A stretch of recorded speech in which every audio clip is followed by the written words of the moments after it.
already on the previous album, we introduced some traditional heavy metal elements, like 80s heavy metal elements to our music as well. So I think we've continued doing that, exploring the possibilities of combining these different aspects of metal.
Welcome to the Dreams of Consciousness podcast.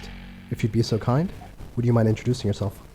Hello, my name is Harri Kuokkanen.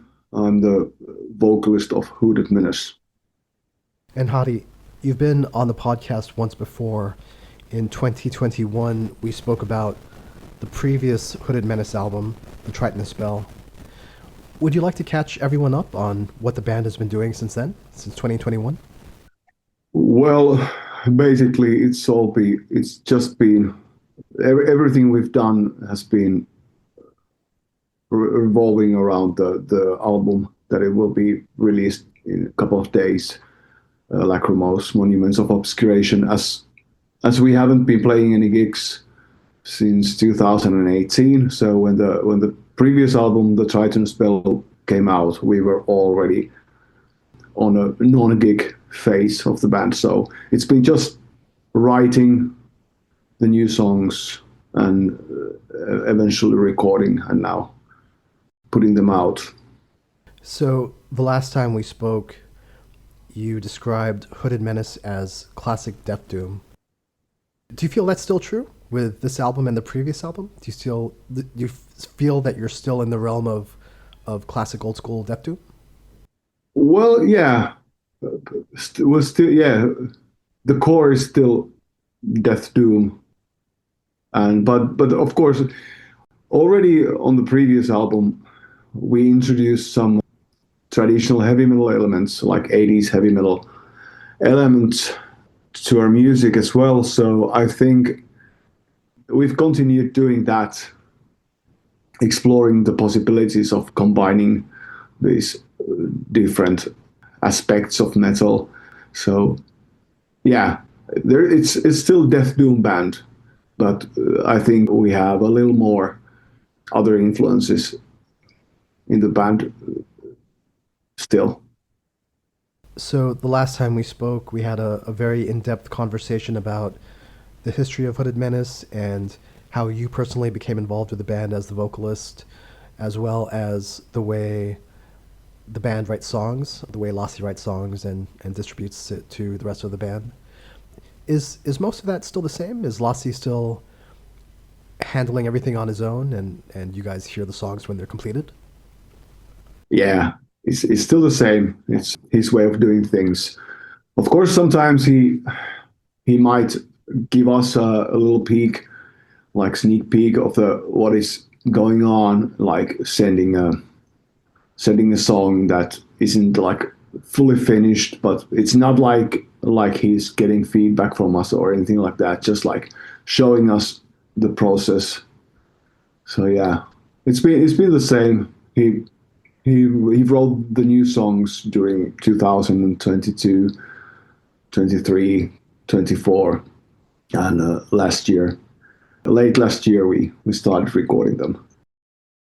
The demos that he sends to you guys, Do they have temp drums, like programmed drums or something like that? Oh yeah. He programs the drums already, so everything's like included. The fills included, also the vocal arrangements included. So even though the songs don't have the lyrics written by the time he sends us the demos, the vocal arrangements are still there. Like he does the vocal arrangements by singing some other lyrics on, like because it's about the rhythm. He uses the vocals as one instrument, so he already has the vision about the rhythm when the vocals come in, how they do it. So it's pretty much everything's thought through when he sends them. So if I understand you, he does something like vocal patterns, even if he doesn't have the lyrics finished?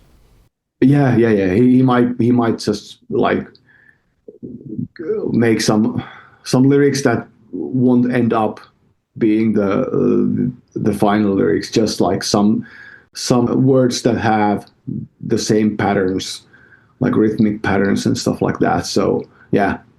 Do you offer your feedback on the lyrics or on the vocal patterns, or do you leave that all to Lassi? The vocal patterns, the arrangements are their Lassi's territory, so I I don't step there, but it's like he doesn't write all the lyrics, all the final lyrics. So, for example, on this, I think on the all the albums, all the three albums I've been in, I wrote lyrics for the one song each album. So it's like when we have when I have the vocal patterns like fixed, I can sometimes I can contribute some lyrics to that pattern, and so happened this time as well. On this album, which song did you contribute lyrics to? Daughters of Lingering Pain. Okay. Yeah, those are my lyrics. Yeah. For your lyrics, what do you usually draw inspiration from? It depends. It depends. As Hooded Menace is like from the very beginning, there has been this cinematic influence, like the horror story influence on the band. I usually with this band, I don't speak in general lyrically, but with this band, I usually get an idea from some like horror aspects. It might be a story, it might be a film, but it just also might be like a one theme, like horrific theme. I start making lyrics about. But we usually nowadays we try not to make it too straightforward, like that you could actually maybe not even be able to find the reference like for the certain stories or certain films. It's more like getting the atmosphere from there and try to make it something else and like leave room for imagination and stuff. Are you personally a big fan of horror films and horror fiction?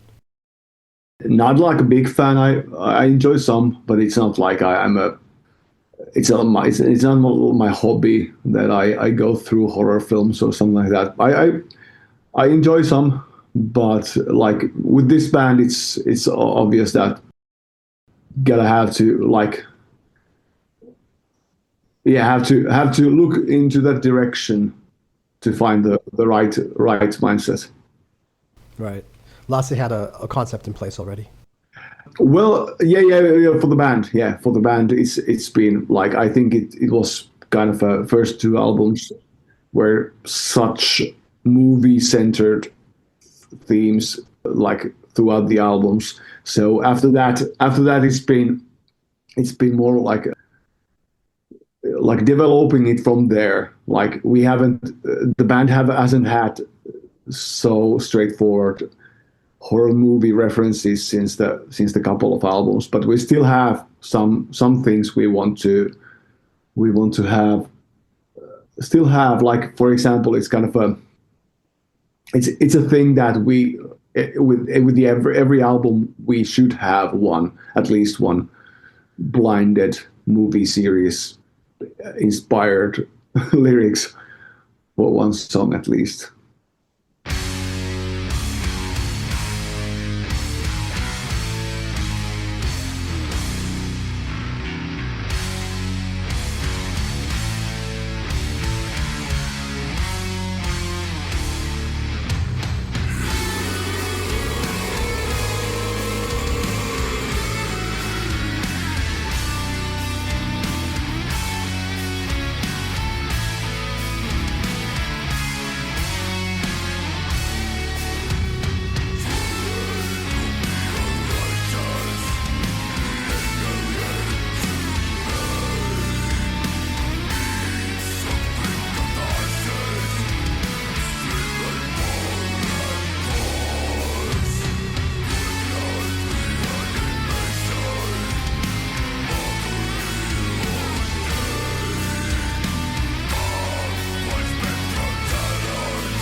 So, as you mentioned, at the end of the week, you'll be releasing a new album through Season of Mist. It is called Lachrymose Monuments of Obscuration. You also mentioned that Lasse had been working on this from 2022 to 2024. When was he finished with his songwriting? When was he finished with the arrangements? Yeah, I can't remember the exact date or even exact month, but it was like, I think it was somewhere like in the middle of 2024 when all the songs had the final arrangements and tunings and stuff like that. So yeah, the first he's usually been working like one song at a time, at least how he shows them to us. So we've been getting like one song finalized at a time. So it's kind of a one song at a time. Has been moving to the next production phase, like making the lyrics and stuff like that. But I think it was like somewhere maybe last year, like a year ago, something like that, a little bit more a year ago, because it was the end of the year when we started actually recording the stuff. The last time we spoke, we discussed the way there are more traditional heavy metal elements coming into your sound. This time around, do you feel like you're building on that, or even bringing in even more influences than traditional heavy metal? Well, yeah, we've been building, especially production-wise, from there. Like now on this album, Lasse put a lot of thoughts into the more. Of course, always he puts a lot of thoughts in the productional elements. But now, for example, his guitar tone, he was really inspired by some 80s metal albums guitar tones, like this kind of micro pitch sound to the guitar. So I think production wise we got like further than where we were with the previous album. And of course there was some elements on the last album as well that maybe were hinted a little bit, but now we kind of got them more up front, or like, yeah, not being too shy about them anymore. So we kind of added, there are more, not like too much, but more compared to the previous ones, like synthesizer elements, or now even a cello to build some like atmosphere on a couple of songs. Right. Can you explain what the micro pitch is? Is it just a delay pedal? I can actually explain it too much because I'm not that much of a guitar technician. But yeah, I think has something to do with kind of a okay effect thing. Yeah, but yeah, like when you get the big sounding 80s metal albums, you can find that on some of the classic stuff. So I think Lasse was really wanted to have that kind of a sound, and so we like overall the sound and the production was supposed to be more polished, like to give to have the big metal sound of the 80s. Speaking of the production, where did you guys end up recording this album? It was a couple of different locations. The drums were recorded in Joensuu at the local studio, and now different than the previous albums. Now Lasse also mixed the album there, so he could be present, like physically present, while doing the mix with the guy. It was Guru, I think Guru Studios was the name of the studio in Joensuu. So, and he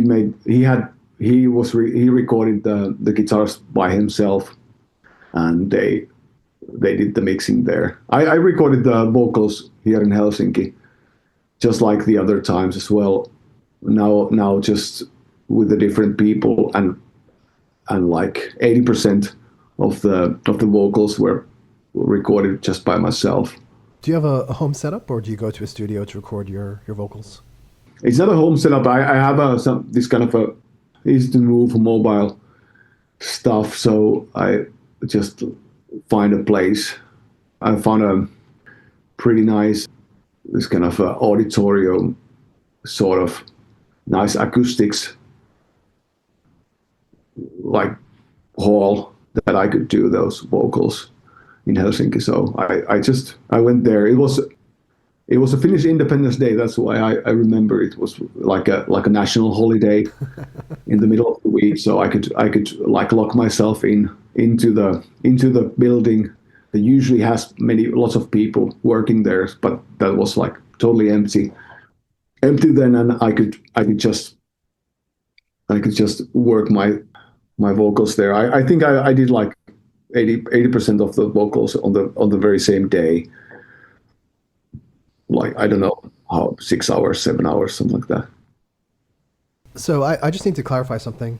Heikki Martila, Yeah. the engineer who is credited for working on this at Guru Studios, was he the engineer, and Lasse did all the mixing? He was the engineer of the drum sessions, but he was engineering also the mixing process. He was the guy handling the knobs, and also doing, like, of course, having his expertise into the process. But Lasse was like every time with him in the room, so they could talk about it all the time. So it was kind of Heikki turning the knobs and Lasse telling him what to do next to him. Okay. Was this the first time that you guys worked with Heikki? Yeah. I think Lasse knows him, like, previously as a person, but he never worked with him. And as far as I know, it was a good process. So it's not like out of possibilities that we'd continue working with him. Of course, Lasse said that it was also a little bit exhausting for him to be like to be present all the time, because he's such a perfectionist. Right. Yeah. So like going there, like, it was a day here and day there, like through, I don't know, over a month or something like that. Like, not that many studio days, like, as such, but like still, like, every time being there present and fully focusing, I think that was pretty exhausting to him as well. Okay. Do you want to say anything about the gentleman who mastered the album? Well, Jaime, he did the mixing and mastering for not the previous album, but the album before, Osur and Silhouettes and Hallowed, and he was, we already knew that he could do the job like really well. And Heikki, the guy who mixed it, he doesn't want to master the stuff he mixed himself. So we had to find another person to do the mastering. So Jaime was pretty obvious choice, concerning we've had been doing work with him before. You mentioned the 80s tone that Lasse was looking for. In terms of what Heikki and Jaime brought to the sound, was that basically what you guys were looking for? Were you looking for like a big kind of 80s production? Yeah, definitely. Do you want to say anything about the guest musicians that you have on this album? You mentioned the cello. Yeah, the cello was played by Antti Poutanen, who is an ex-bass player of Hooded Menace. We used to tour when the band was still touring. He was a bass player in the band, so he's a friend of ours, and it was kind of a nice thing to get, like, previous members to involve with the album as well. And yeah, Antti is a good cello player, so it was pretty easy thing to do.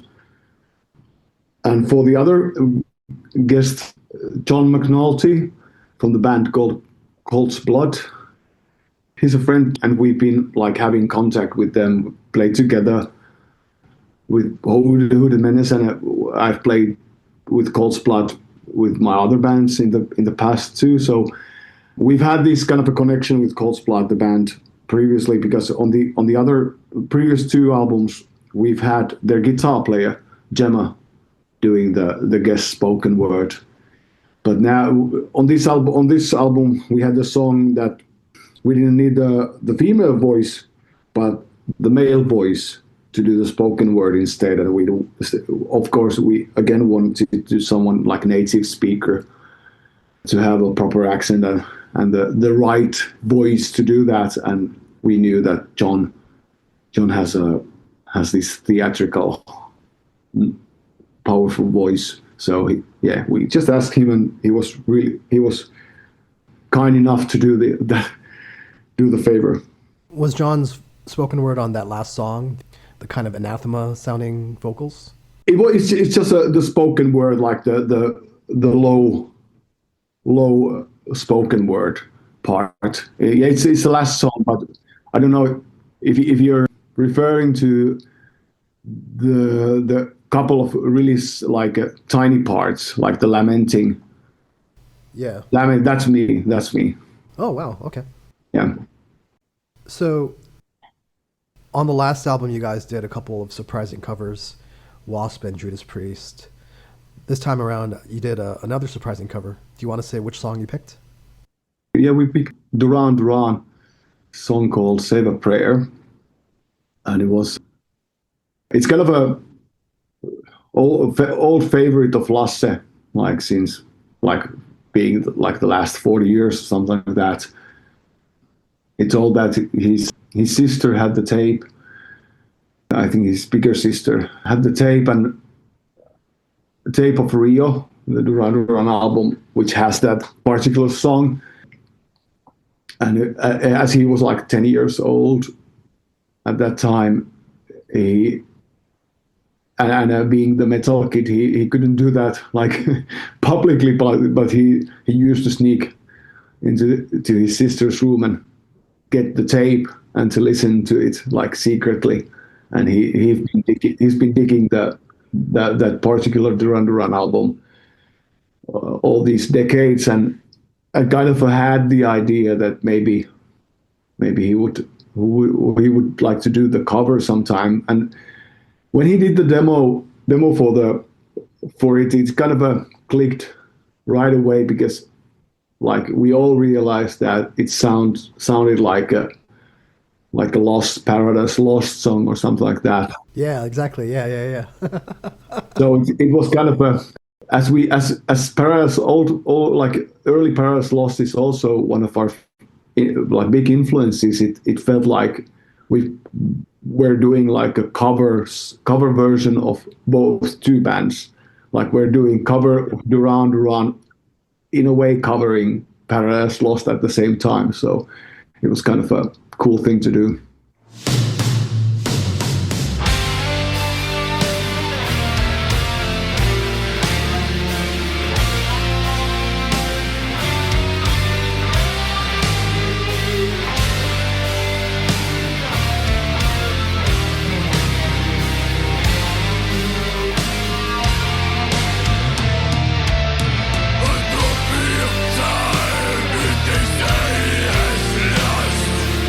Life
So, as you mentioned, and as we discussed the last time, Hooded Menace doesn't play very many shows anymore.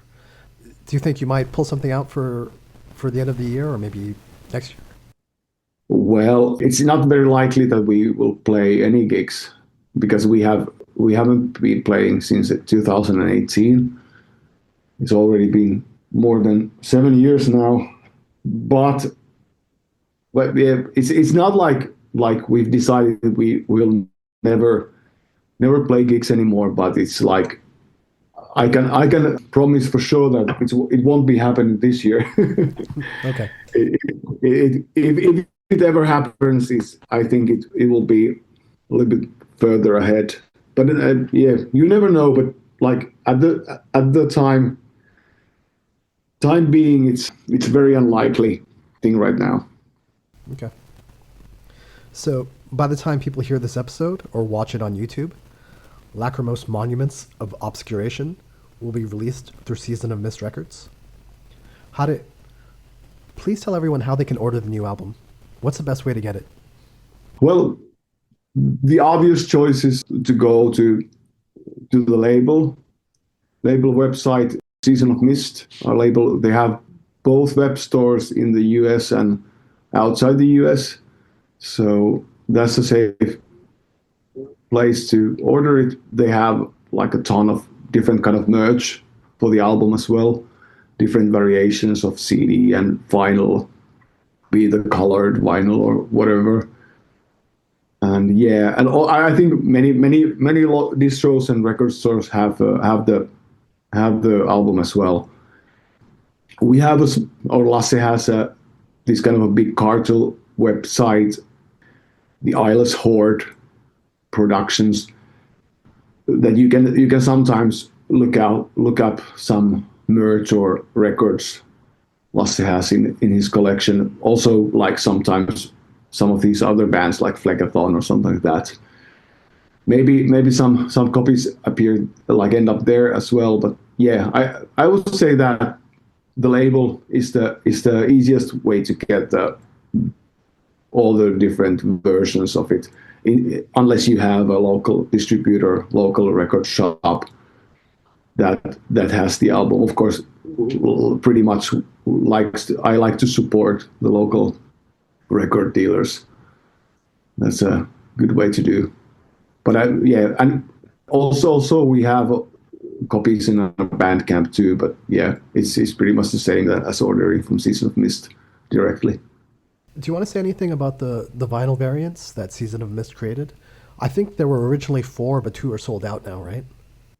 I can't remember. I rarely pay too much attention on the color edition myself because I'm the person who always buys the black, the basic black. Right. Okay. But yeah, I think there were lots of different color variations, and on this round there was also this pretty weird, if I may say, variation, like this liquid filled vinyl as well. But I think it sold out pretty quickly. But there was like 100 copies of yellow liquid filled vinyl as well. Cool. Weird for me, but yeah, I think that's a cool collector's item if you're into that kind of stuff. That's awesome. You mentioned the Bandcamp page. How else can people follow the band online if they want to get updates? Well, we have a couple of social media accounts. We have Instagram, Hooded Menace Official, and then we have the same for Facebook. Both of the sites, they are growing a little bit because it was like a few years ago, around the time the Tritonus Bell was released, we got our Meta Facebook page hacked, and that affected our Instagram page as well. So we had to shut them down. So we lost lots of our followers. So, but it's been like growing steadily ever since. But like, yeah, definitely if you're using those social media accounts and want to follow the band, Instagram and Facebook are the places to be. So besides Hooded Menace, 2 of your other projects released albums at the beginning of the year. Do you want to say anything about the new Hail Conjurer and the new Devil's Gateway albums? Well, yeah, they were both released in the end of February, and yeah, Hail Conjurer is it's black metal stuff. It's a not already ninth album of the band. Yeah, it's like the band itself. It's been like changing a little, like with every release, but it's still like a pretty obscure, maybe experimental black metal as well. Like it's just not like lots of different kind of a black metal and also other musical influences, including some like power electronics or noise or something like that as well. So yeah, if you like into that kind of stuff, you should definitely check it out. It's called Order of Disgrace. The Devil's Gateway is it's a newer band I'm involved in, and this was our second album, Shreds of Life. And since the album was released, we actually, because it was recorded just by me and the vocalist, but since the release of the album, the band has grown into the full 5-member band. So it's like we've been doing actually a couple of gigs already and other gigs planned. So it's kind of getting more and more like forward with that band as well. It's a like the style is, we call it death crust. It's like old school crust punk meets like really dirty death metal, and or even some dirty rough death doom stuff every now and then. The label of the first album we released, I think they described us as like a bastard child of the Peaceville, early Peaceville bands, sort of. So it's yeah. If you like heavy crust and death metal combined, you might like it. Cool. It was great catching up with you, Harri. Yeah. Take care. Thanks. Thank you.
Big